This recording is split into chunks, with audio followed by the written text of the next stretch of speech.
Evropska skupnost je pravzaprav postavila močni inštrument evropskih referenčnih mrež v podporo medicinski obravnavi oseb in družin z redkimi boleznimi.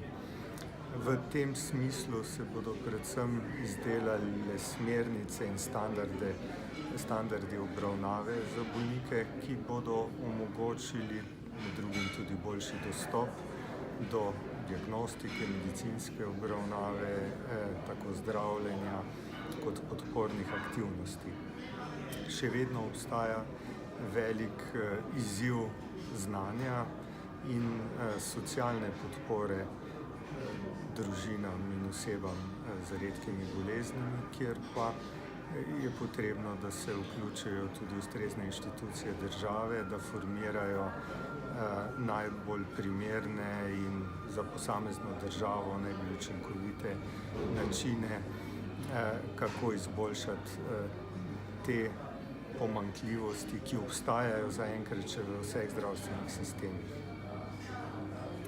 In kje je Slovenija na tem področju, kateri so ključni izzivi, na katere moramo odgovoriti? Recimo, omenili ste, da akcijskega načrta trenutno nimamo. Kako naprej?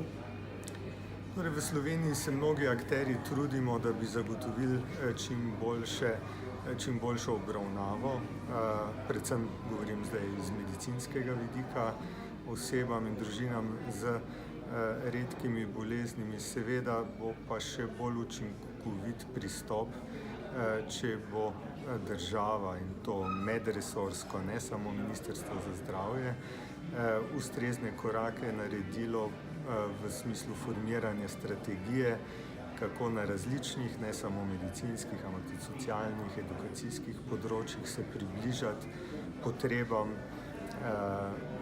družin z redkimi boleznimi.